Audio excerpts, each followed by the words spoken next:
Bienvenido a Hora de Estudio Bíblico con nuestro maestro el Dr. Lehman Strauss. Este estudio es el resultado del tiempo personal con el Señor, el ministerio pastoral y la experiencia en conferencias bíblicas del Dr. Lehman Strauss. Él nos instruye y alienta con la enseñanza de la palabra de Dios. Ahora, el Dr. Strauss. Hola mis amigos, gracias por acompañarnos una vez más en Hora de Estudio Bíblico. Vamos a observar hoy Génesis 14. Allí aparecen una serie de nombres difíciles de pronunciar. Aparece un protagonista muy importante, algo misterioso, Melquisedec. Bueno, muy interesante, pero antes de comenzar con nuestro estudio en la palabra de Dios, vamos a dirigirnos a Dios en oración. Amado Padre, te agradecemos por otro día de vida que tú nos has dado. Gracias por la vida y la vida eterna. Gracias por esta hermosa esperanza que tenemos, por ese futuro que tú nos aseguras en tu palabra. Entendemos y creemos, Señor, que aún está por venir lo mejor para tus hijos. Gracias por el privilegio de ministrar tu palabra y tener parte en esta labor de anunciar el Evangelio. Te pedimos que utilices tu palabra y hables a nuestros corazones. Que este sea un gran día para la causa de Cristo, para la edificación de los santos y para la salvación de los perdidos. Padre, te pedimos también por otros ministerios radiales que están anunciando fielmente tu palabra en otros idiomas. Gracias por los medios masivos que podemos utilizar para predicar el Evangelio. Entonces pedimos tu guía y bendición, agradecidos y agradeciendo todas estas cosas, en el nombre del Señor Jesucristo. Amén. ¿Se ha preguntado alguna vez por qué un capítulo como Génesis 14 está en la Biblia? Uno comienza a leer estos versículos y se pregunta si la razón por la cual tenemos este capítulo es para poder pronunciar nombres difíciles. Permítame leerle unos versículos para ilustrar a qué me refiero. Dice: aconteció en los días de Amrafel, rey de Sinar, Arioc, rey de Elazar, Kedorlaomer, rey de Elam, y Tidal, rey de Goim, que estos hicieron guerra contra Bera, rey de Sodoma, contra Birsa, rey de Gomorra, contra Sinab, rey de Adma, contra Semeber, rey de Seboín, y contra el rey de Bela, la cual es Zoar. Bueno, cuando leo eso digo, ¿por qué el Espíritu de Dios habrá inspirado a Moisés a incluir algo como esto en la Biblia?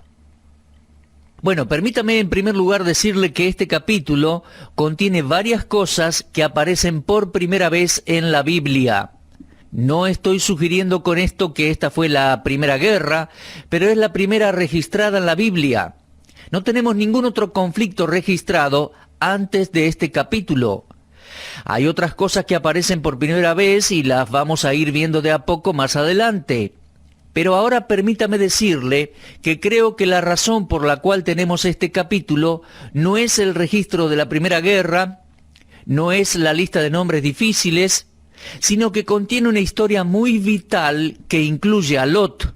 Y creo que de no ser por Lot, viviendo en Sodoma en la época en la que este evento sucedió, me pregunto si el Espíritu de Dios hubiera incluido este capítulo en la Escritura. Bueno, simplemente no lo sé.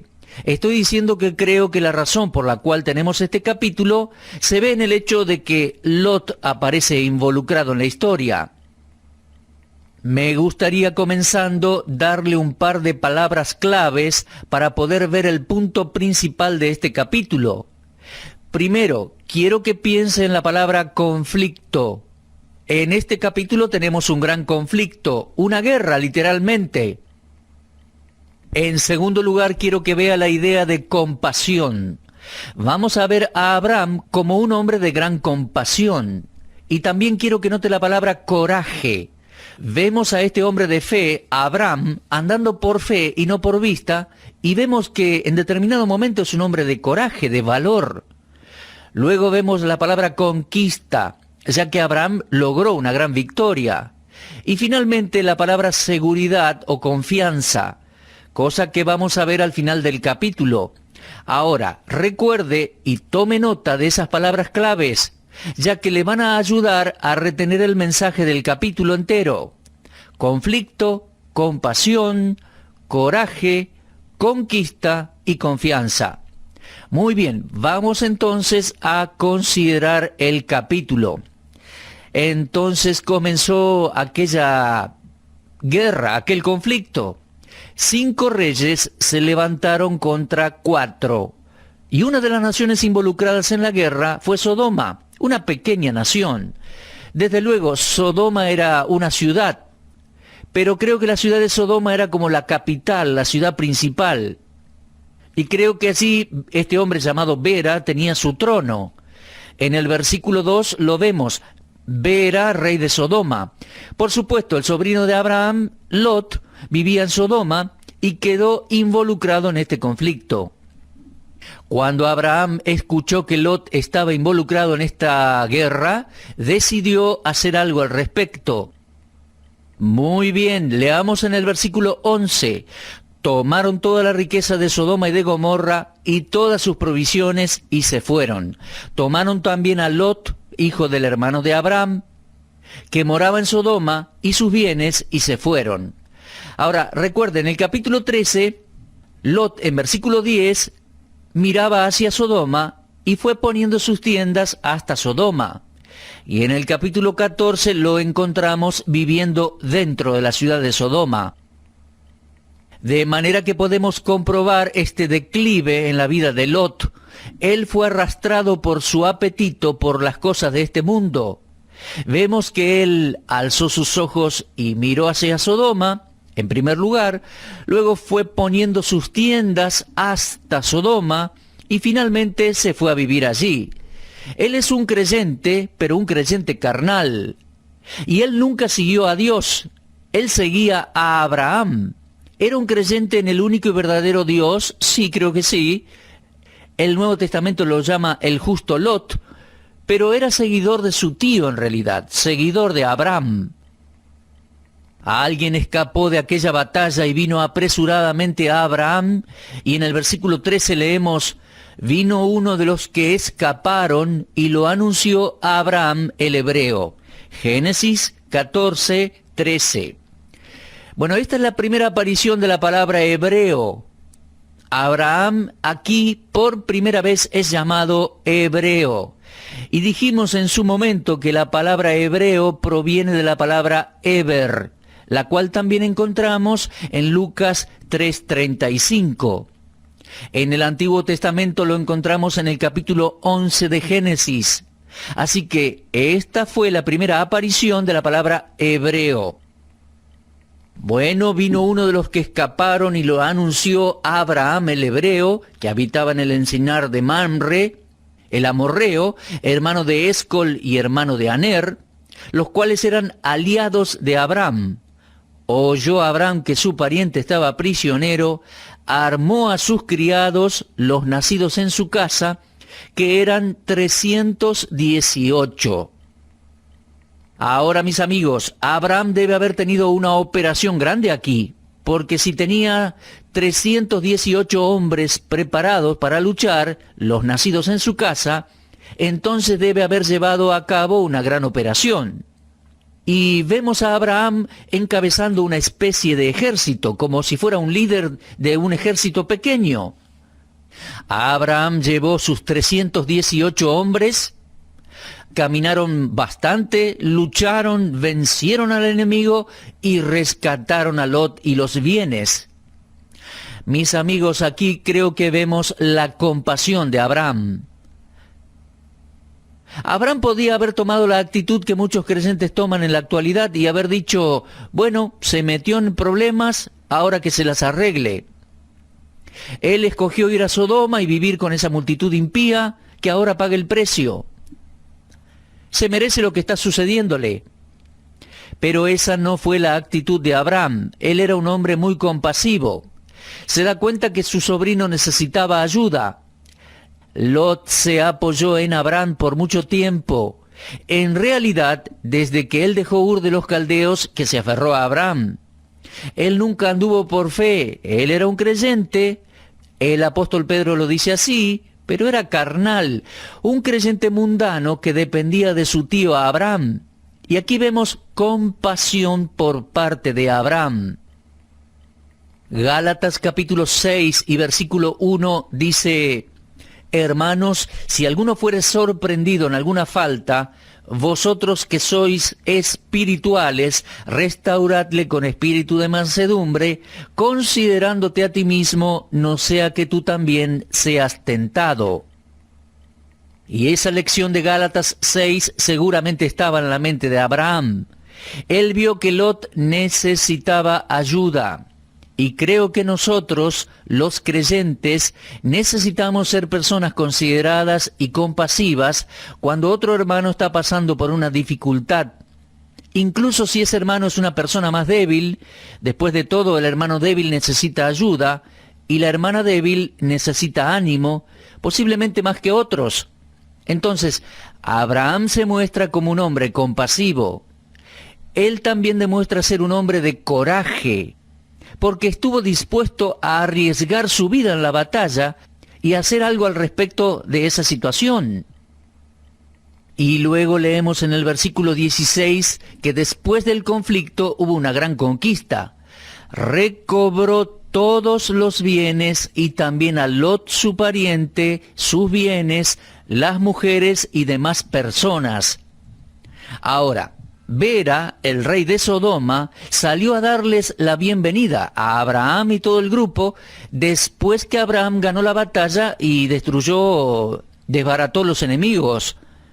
Pero junto al rey de Sodoma vino otro rey. Así que tenemos al rey de Sodoma en el versículo 17, pero también allí en el versículo 18 aparece el rey de Salem. Y es con el rey de Salem con el cual vamos a tratar un poco más en profundidad. Su nombre era Melquisedec, rey de Salem. Creo que esta es una persona extraña en la Biblia, y hay algunos maestros que tienen la idea de que Melquisedec era una cristofanía, una aparición preencarnada de Cristo. Bueno, yo no lo veo así. No creo que Melquisedec fuera Cristo, creo que era una figura de Cristo, pero Melquisedec era un hombre real, un hombre histórico. Mis amigos, Melquisedec aparece 3 veces mencionado en la Biblia. Históricamente lo encontramos aquí en Génesis capítulo 14. Después es citado en el Salmo 110, versículo 4. Se lo menciona allí de manera profética, como un cuadro de Cristo, al decir: tú eres sacerdote para siempre, según el orden de Melquisedec. Y después vamos a encontrar mencionado a Melquisedec unas 8 veces en la epístola a los Hebreos, en el Nuevo Testamento. Ahora bien, si usted lee las referencias a Melquisedec en el libro de los Hebreos, se dará cuenta por qué no se menciona nada en Génesis en cuanto a su origen. No se dice nada en cuanto a su madre o a su padre, no hay registro genealógico de este sacerdote Melquisedec. Cada vez que encontramos una mención de alguien que es importante en la genealogía, encontramos el nombre de sus padres. Estas son las genealogías de fulano, pero no hay ninguna genealogía, no hay ninguna mención de ese tipo allí en Génesis 14 con Melquisedec. Y el escritor de Hebreos nos dice que la razón por la cual no hay registro de sus parientes o de cuándo nació o salió de escena es a causa del sacerdocio de Cristo según el orden de Melquisedec. Esto es figura del sacerdocio del Señor Jesucristo, el cual no tiene ni comienzo ni fin, y su sacerdocio sigue el orden de Melquisedec. Como rey que era este Melquisedec, es figura de Cristo, el hijo de Abraham. Él es el hijo de David en el Evangelio según Mateo, pero en el Evangelio según Juan leemos: en el principio era el Verbo, y el Verbo era con Dios, y el Verbo era Dios. Por lo cual, él no tiene ni principio ni fin. Mis amigos, creo que Melquisedec en capítulo 14 es un tipo, es una figura de nuestro Señor Jesucristo. Ahora bien, volvemos a Génesis 14. leemos: entonces Melquisedec, rey de Salem y sacerdote del Dios Altísimo, sacó pan y vino. Ahora, mis amigos, esta es la primera mención del pan en la Biblia, y aquí aparece junto al vino. Ahora, ¿en quién piensa usted cuando leemos pan y vino? Bueno, el pan y el vino son dos elementos que usamos en la Cena del Señor, ¿verdad? Comemos el pan para recordar, conmemorar la entrega del cuerpo de Cristo, la muerte sacrificial y sustitutoria de nuestro Señor. Así que vemos aquí, en la primera mención del pan, está ligada a Melquisedec, que es un tipo del Señor Jesucristo, pan y vino. Ahora, en este capítulo se nos presenta otra cosa por primera vez. Leemos allí en el versículo 18, dice: entonces Melquisedec, rey de Salem, sacerdote del Dios Altísimo, sacó pan y vino. Mis amigos, aquí se nos presenta un nuevo nombre de Dios. Ya hemos dicho en varias oportunidades que hay distintos nombres de Dios en la Biblia y aparecen en distintas maneras. Por ejemplo, en algunas ocasiones nos vamos a encontrar con la palabra Jehová, en otras con la palabra Dios o Elohim. Después encontramos algunos nombres compuestos, como Dios Todopoderoso, por ejemplo. Es un nombre compuesto, pero aquí tenemos uno de ellos, Dios Altísimo, sacerdote del Dios Altísimo. Ese nombre también aparece nuevamente en el versículo 22, el Dios Altísimo. Ahora, este nombre en hebreo para Dios Altísimo es el Elión y significa Dios Altísimo. Pero la característica del Dios Altísimo es mencionada aquí en el versículo 19. Él es el creador de los cielos y de la tierra. Y eso lo encontramos de nuevo en el versículo 22. Respondió Abraham al rey de Sodoma: he alzado mi mano a Jehová Dios Altísimo, creador de los cielos y de la tierra. Así que el Elión significa el Dios Altísimo. Y la característica de ese nombre es que Él es el creador de los cielos y la tierra. Ahora, mis amigos, después de esta gran conquista militar, Abraham va a enfrentarse a otra tentación. Él tiene la victoria moral para salir airoso. Después de la victoria militar, Abraham se enfrenta ahora a una nueva prueba moral. ¿Se va a quedar con algo que no le pertenece? Leamos por favor para ver la importancia de esto. Dice versículo 21, entonces el rey de Sodoma dijo a Abraham: dame las personas y toma para ti los bienes. En otras palabras, le está pidiendo que le dé las personas que él rescató, porque después de todo son mi pueblo, y tú puedes quedarte con todo el botín. Y respondió Abraham al rey de Sodoma: he alzado mi mano a Jehová Dios Altísimo, creador de los cielos y de la tierra, que desde un hilo hasta una correa del calzado, nada tomaré de todo lo que es tuyo, para que jamás digas: yo enriquecí a Abraham. Hay un punto muy importante aquí. Dios trajo a Melquisedec a la vida de Abraham en un momento estratégico. Abraham nunca antes había escuchado del Dios Altísimo. Él no había escuchado de el Elión. Y aquí Dios levanta a un hombre que aparece en escena para presentarle a Abraham uno de los tantos lados de la naturaleza de Dios, del carácter de Dios que Abraham no conocía. El Dios que había llamado a Abraham en Ur de los Caldeos era el creador de los cielos y la tierra.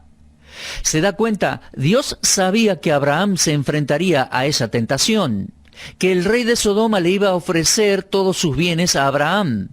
Entonces, en un futuro, si Abraham hubiera prosperado, la gente hubiera dicho: ah, ya sabemos de dónde sacó Abraham todo lo que tiene. Vera, el rey de Sodoma, se lo dio. Pero ahora Abraham podría decir: no, eso no es así. Nunca acepté nada de lo que él me ofreció. Mi dependencia no está en un líder mundano, mi dependencia no está en Vera. Yo dependo de Dios, el Elión, el Dios Altísimo, creador de los cielos y la tierra. Y esa fue una gran conquista, mis amigos, una gran victoria moral para Abraham. Abraham estaba aprendiendo a poner su confianza en el Dios que creó el universo, que sostiene los cielos y la tierra, que es el dueño de todo lo creado. Estudiando este pasaje años atrás, pasé a conocer a Dios de una mejor manera. Nunca me había dado cuenta que el Elión, el Dios Altísimo, era el creador de los cielos y la tierra, y que Él era el que podía suplir mis necesidades. ¿Conoce usted al Dios Altísimo, mi amigo? ¿Conoce al Dios que Abraham conoció? ¿Conoce a el Elión, el que creó los cielos y la tierra? Él es de quien Pablo escribió: suplirá todas las necesidades conforme a las riquezas en gloria en Cristo Jesús. ¿Se da cuenta? La comunión con Dios es muy importante y Abraham estaba disfrutando esa comunión con Dios. Abraham se dio cuenta que los bienes de este mundo, adquiridos de mala manera, jamás le serían de ayuda. Eso lo aprendió en Egipto.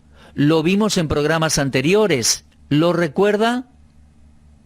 En el capítulo 12, Abraham fue a Egipto y el rey de Egipto lo hizo rico, pero al regresar a la tierra de Canaán, toda esa riqueza no le sirvió de nada. Abraham entonces aprendió muy bien esa lección. Y ahora su dependencia era totalmente en Dios. Así que él pasa a conocer a Dios de esta nueva manera y en esta nueva faceta. El Elión, el creador de los cielos y la tierra. Él aprendió a depositar su confianza en el Dios que podía suplir todas sus necesidades. Mi amigo, ¿conoce usted a este Dios? No acepte cosas mundanas. Hoy podemos conocerle mejor por medio de la fe en el Señor Jesucristo. Él dijo: yo soy el camino, la verdad y la vida. Nadie viene al Padre sino por mí. Espero que usted conozca más y más a este gran Dios y usted conozca el camino que lo lleve a su presencia. De no ser así, mi amigo, acuda al Señor Jesucristo hoy. Acéptele por la fe. Él es todo lo que uno necesita para este peregrinar transitorio por la tierra. Bueno, mis amigos, con esto concluimos el estudio del capítulo 14. Le recomiendo que repase su lectura y avance hacia el capítulo 15. En nuestro próximo programa vamos a estudiar el capítulo 15, clave y sumamente importante. Dios les bendiga, estimados oyentes, y si Dios quiere, será hasta entonces. Usted estuvo escuchando Hora de Estudio Bíblico con el maestro el doctor Lehmann Strauss. Si desea escuchar una vez más este mensaje, visite nuestra página en la internet www.bbnradio.org. Le dejamos la invitación para que el día de mañana nos acompañe aquí, en este mismo horario y punto del dial. Hora de Estudio Bíblico es una producción de BBN.